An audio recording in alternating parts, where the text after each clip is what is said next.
All right, well, we are back into our study into Paul's epistle to the Philippians. We're in chapter number 4. We left off with verse number 13 last time, and of course, verse 13 was, I can do all things through him who strengthens me, one of the most well-known Bible verses we have.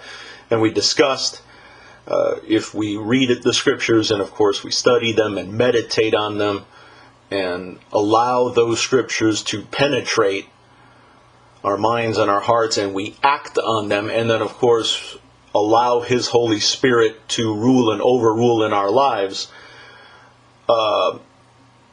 we're going to experience something that even many believers do not have, and that is contentment. And contentment is hard.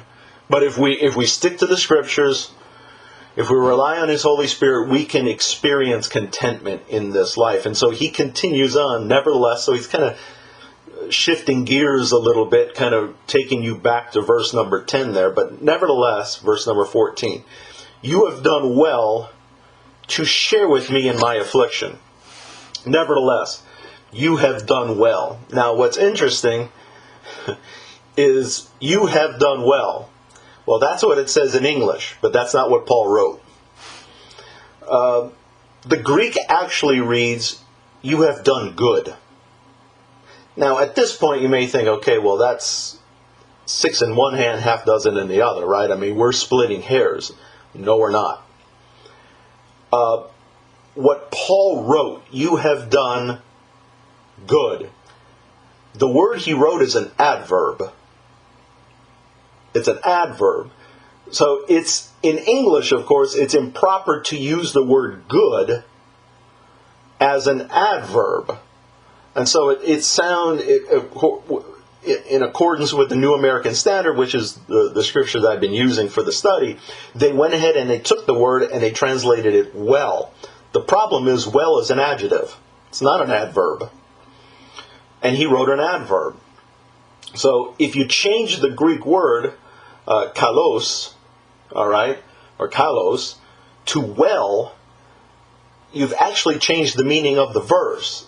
And I'm not a big fan of the NIV, but this is one of those verses where the NIV got it right.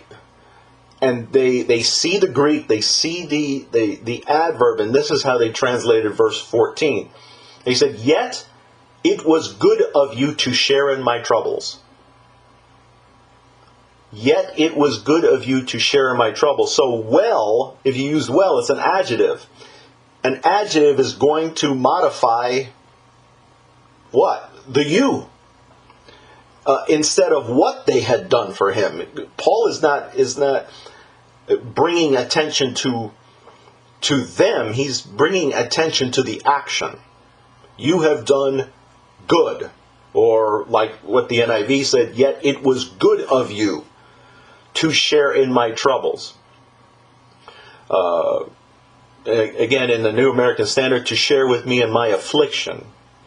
So their ministering to him obviously was very important. And at this point, I pray, as we've been going through this Philippian letter of his, that you're beginning to see what, unfortunately, many within the believing body do not see, and that's the importance of being plugged into a local congregation, a local assembly. Look what he says, to share with me in my affliction. How can anyone share with another's affliction if that person or that individual or that family is sitting home perhaps on a Sunday just watching TV, watching Christian television, or watching some kind of message on YouTube or the internet or a live stream or whatnot? You can't share in someone's affliction. You can't be there for someone. But when you're plugged into a congregation, into a local assembly, a shul, a church, wherever you want to call it, okay, you're growing, obviously, but you can help others grow as well. And as he says, share with me in my afflictions. He brings, of course, to light Hebrews 10. We've been in a Hebrews study as well. Hebrews 10, beginning of verse 23. The author says, let us hold fast the confession of our hope without wavering, for he who promised is faithful. And let us consider how to stimulate one another to love and good deeds, not forsaking our own assembling together, as is the habit of some, but encouraging one another, and all the more as you see the day drawing near. Galatians 6:2, Paul says, bear one another's burdens, and thereby fulfill the law of Messiah. And Tim, in his commentary, has something to say as well. I want to share it with you on this passage. He says, for in a life-to-life connection, we are enabled truly to help each other with the goal of encouraging one another in the faith. What is more, we may also be challenged to love one another even when some within the community are more difficult to love than others. This is one of the major drawbacks with online-only associations. It is too easy to leave the meeting with a simple click of the mouse. Whereas in a face-to-face community, we are often challenged to grow in our ability to love each other, even when we disagree, have differences of opinions, or various life issues, end quote. I agree totally. It's like I used to love watching football. I really, over the last couple of years, I'm not really interested in sports anymore, especially with these leagues and who they're affiliated with now. But man, I loved football. I loved playing football. And in football, you have this offensive line. You have these 5 men up front. You've got the quarterback there. And these 5 men, they got to work together. They got to know what each is going to do and who's going to take who. And we're going to double team that guy. Is it a run? Is it a pass? And if somebody within the offensive line doesn't know the play or didn't practice well enough or whatever like that, the play is going to blow up. And that quarterback's going to get sacked, or that running back's going to get tackled. And they got to work together. They got to work together to make the play successful. The congregation's no different. And so what is the beauty of what God has done in establishing the local congregation is He's putting all of us together with all of our faults, with all of our shortcomings, whether you have a temper issue, whether you have a issue with patience, fear, doubts. Listen, and especially with those of us, we're older, we come with baggage, right? We're all bringing our baggage along with us, and we're bringing those things, what we have experienced in life, and perhaps we've been betrayed before, and we've been hurt before, or maybe we've hurt others before, and all those things. And now guess what? God has put us under one roof. Now He's given us His Word, that's good, and He's given us His Spirit, that's good. Unfortunately, we're still in the flesh. And so now you and I, guess what we got to do? We got to learn how to get along. And like Tim said, hey, somewhere within the community, there is it's difficult to love other people. Some people make it very difficult to love them. But this is the challenge. This is the challenge of being in a local assembly. And again, as Tim mentions in his commentary, when all it is you're perhaps sitting on the couch, you're watching TV, or you're catching something online, and you don't like what you hear, guess what you can do? Click. It's over. It's done, right? You've left the room. But in a local assembly, it's not so easy. We've got to figure this out. We've got to learn if there's a disagreement. Hey, we sit down, we work it out. We deal with it. And what's going to happen? We're going to go stronger. We're going to go stronger individually, and not only that, we're going to grow stronger collectively. And we lift up one another. We all come with different talents that God has given us. Of course, spiritual gifts. You got those when He saved you. And now we bring all of those together under one roof, and man, we're going to glorify God together. So he's bringing this up. This was a congregation, this Philippian congregation, that he was commending. They did good. You did good. Right? Verses 15 and 16. You yourselves also know, Philippians, then at the first preaching of the gospel, after I left Macedonia, no church shared with me in the matter of giving and receiving, but you alone. For even in Thessalonica, you sent a gift more than once for my needs. So we find evidence here in verses 15 and 16 to suggest that the Philippian believers were the only ones sharing with Paul and meeting his needs while he was in prison. And keep in mind, those Roman prisons aren't anything like our prison system here in America. Goodness. The Roman prison system, the Roman prison guards, they were not responsible for your health if you were a prisoner. If you needed clean clothes, if you needed a blanket, if you needed something to read, or even food, someone close to you, a family member, a friend, would have to bring it. In fact, the only time that the Roman soldiers ever would really bring a prisoner food is just to get that prisoner to stay alive another day so they can make their execution day. That was it. That was the only reason why a Roman soldier would give anybody food. So think about it. Not only if you were a prisoner, you had to rely on somebody to give you sustenance, right? But the person that's coming in the prison to deliver food to you, or a blanket or some clean clothes, don't think that the Roman soldiers aren't looking at you going, oh, you know that guy Paul? Really? What's your relationship? Because, he's nothing but a troublemaker. We went ahead and arrested him. Who are you? So to come and help somebody in a prison and meet those needs of those in a prison, man, you were putting your own health at risk. You were putting a bullseye on your back. So, and he understands this. When you're coming to meet my needs and I'm sitting in a prison, you're putting yourself out there, out on a limb. He says, no church shared with me. The Philippians were actually an example of how it should be done. He said, no church shared with me in the matter of giving and receiving, but you alone. Now, Paul understands.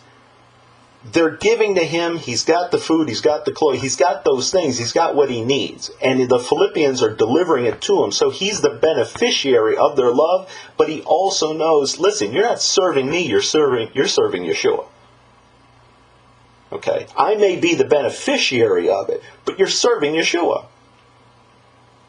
Okay?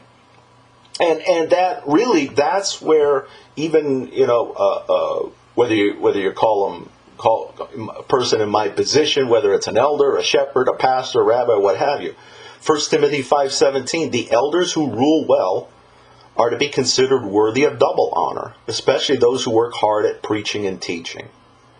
So I may be a beneficiary of what you give, and I thank you for that. I do. Ultimately, you're giving to Yeshua. You're giving to Him. And I'm the beneficiary. Our congregation is the beneficiary. We can continue to do what we do and where we're doing it. And that's a good thing. So remember, these are Philippians assisting Paul, who's incarcerated. Where? In Rome. Okay, so watch. It's not exactly like now, Philippi, as we mentioned before, was a Roman colony. So the Philippians are considered to have Roman citizenship. So that did give them an inside track. That's a good thing. He says, for even in Thessalonica, you sent a gift more than once for my needs. Man, this is no small undertaking. It's not like they were sending a wire transfer or, hey, I'll hit you up on Zelle. Or, hey, Paul needs something. Let's do some Western Union. No. I mean, if they were going to give something to him, think about it.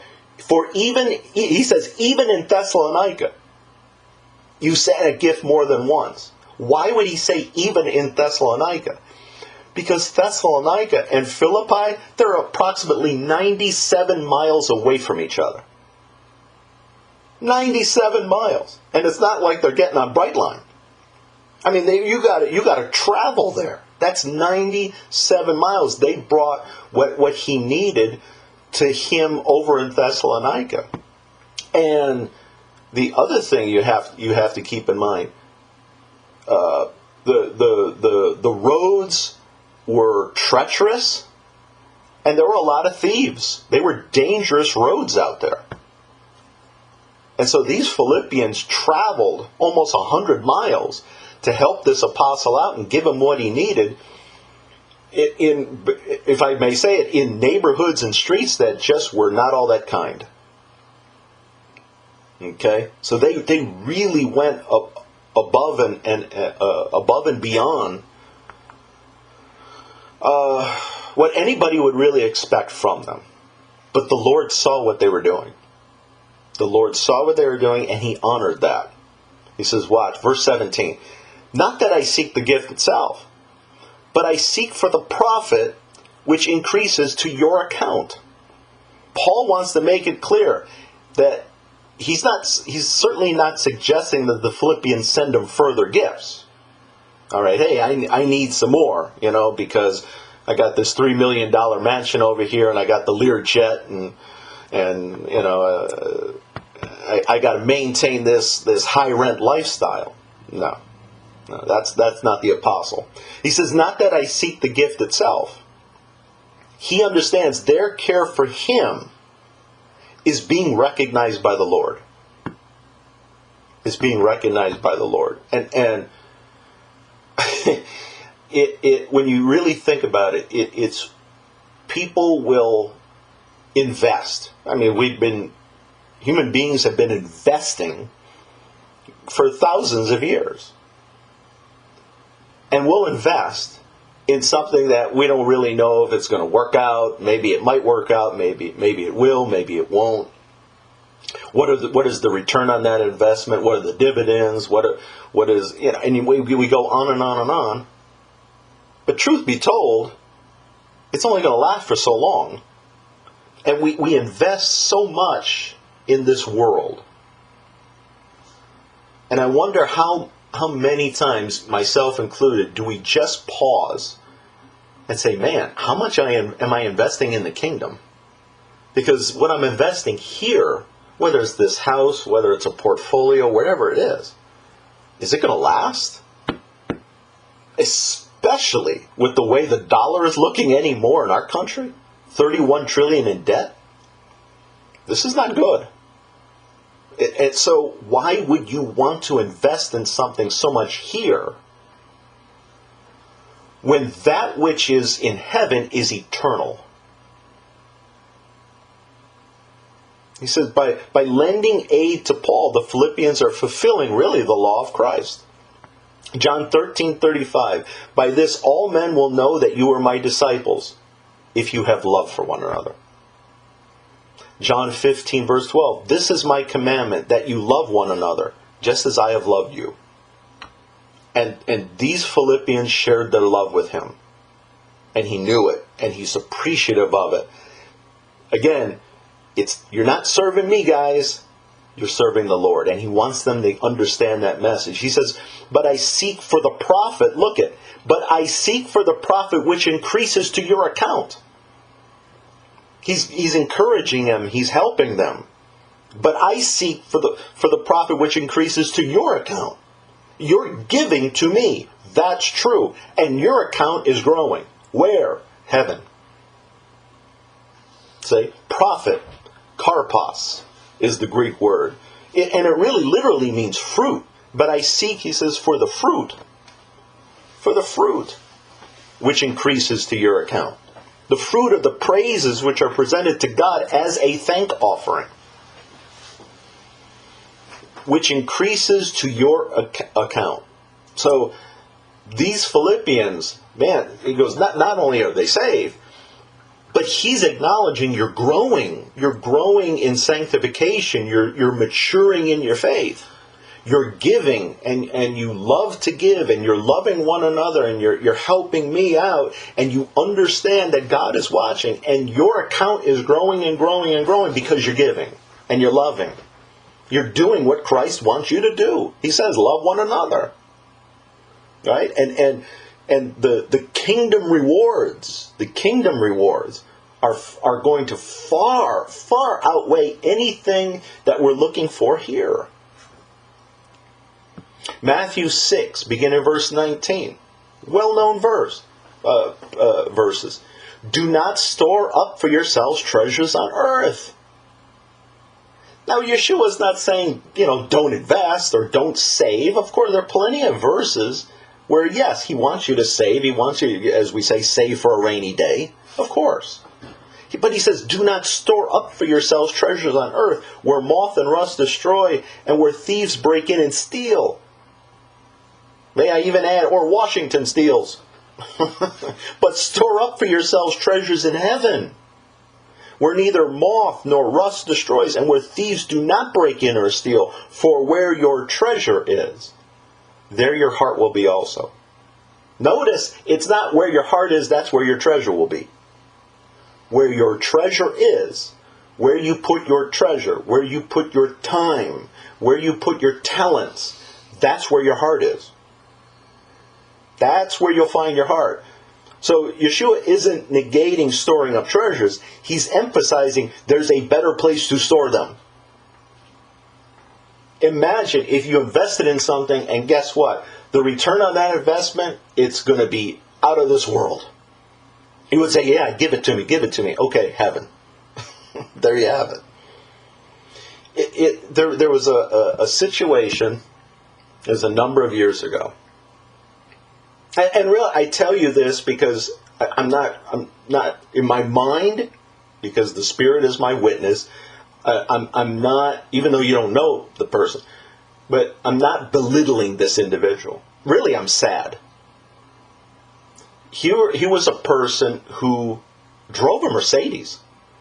Was a congregant, drove a Mercedes. And I will say, from what I know, or knew at the time, they weren't hurting. Okay, as far as finances go. None whatsoever. And this individual drove a Mercedes. This particular person who drove a Mercedes, and a new one, but once a month, would take an envelope by the tzedakah box and put a $10 bill in it. And that was their offering per month. And I never said a word. Never, and nor should I. But I thought to myself, you're spending so much on yourself, a luxury car, and you're giving $10 a month to the place where you're being spiritually fed. And really, when you go to heaven and you stand before your king, what rewards are you going to get? I really wonder, what rewards are you going to get? Because you have to think, I mean, and a lot of this, you can also point the finger at the prosperity gospel preachers. I mean, they've got the mansions, they've got the Lear jets, they've got the limos, they fly first class, they've got the pool out back, they've got all these things. God knows. God knows they're taking advantage of people. And, hey, should they be our brothers in the Lord or sisters, and they're in glory with us, what rewards are they going to get? They got their rewards. You got your rewards here. But what kind of crowns will they be able to cast in front of the king's feet? You have to wonder.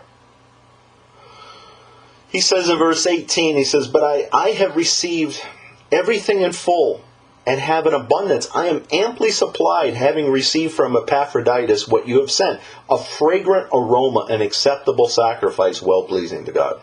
He's not telling them to stop giving, or even that they should increase the amount of their gifts. But rather, he's grateful for their love and their generosity which they have shown towards him. And Paul is an excellent example of someone who was humble, who was grateful, and he understood, no matter whether I'm free and out and around or whether I'm sitting in a cell, God is going to provide for my needs. I know that I know. He's going to take care of me. He says, I am amply supplied. Their gifts were more than enough to meet his needs. And in addition, he knows the Lord is going to provide. So if it wasn't going to be from the Philippians, it's going to be from somebody else. And you know that. He said, having received from Epaphroditus what you have sent, God is maturing them. They're growing in their faith.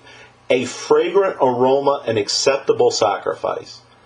So keep in mind, they're not doing this like, hey, Paul, aren't you proud of us? They're not doing it out of some kind of religious duty. They were giving through Epaphroditus to Paul because they loved the Lord and they respected this apostle. And they knew here was a man who was humble and he's honest and he's trying to do the best he can and spread the gospel, and we're going to help him. Very famous, we all know the passage, right? Genesis chapter 4. And Abel was a keeper of flocks, but Cain was a tiller of the ground. So it came about in the course of time that Cain brought an offering to the Lord of the fruit of the ground. Abel, on his part, also brought of the firstlings of his flock and of their fat portions. And the Lord had regard for Abel and for his offering. But for Cain and for his offering, he had no regard. So, you have the story of Cain and Abel. What transpired? God accepted one offering, God rejected the other one. And it had nothing to do with what they brought. It had to do with the heart. And God saw the heart. And God saw, Cain, what you brought me out of a sense of duty.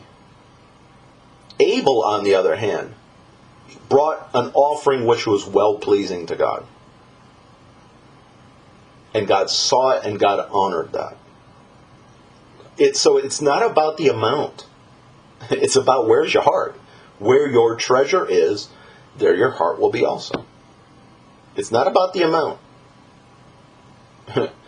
Don't ever think it is. Our lives should be a sweet-smelling aroma. And there are those that within the body, if you have a talent, perhaps you can sing, perhaps you can't sing. Perhaps you can play an instrument. Perhaps you're an excellent teacher. Or you're really good with children. Or you're really good with numbers. Good administrator. You have the gift of hospitality. The gift of discernment. All of these kind of things. It's what has God blessed you with? And how are you using it? And really, what's the motivation behind you using it? I've said many, many times, I can come in on a Saturday morning and fool all of you for 5 hours. And I will tell you, there was a time in my past when that's exactly what I did. Where being in the room, being in the shul, being there on Shabbat, was really, because my heart wasn't right, was the last place I wanted to be. I remember those times. And even though I was there, did God credit my account? None whatsoever. Well, when you get your heart right and you confess those things to your Lord, because you can't lie to Him. You can lie to yourself. He knows everything. And you just bring it before Him. Lord, I want to bring you the very, very best. And it may not be much. I may not have the greatest voice. I may not be able to do this or do that. But Lord, you know what I can do. And what I'm going to bring you, I'm going to give you the very, very best. And He sees that and He honors that. And that's what's most really important.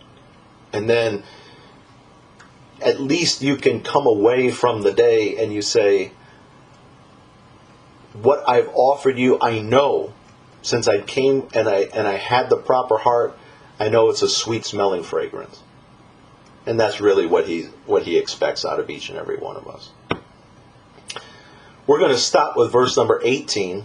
We'll pick it up with verse number 19 next time, and verse number 19 we'll probably go ahead next time finish up the rest of the epistle.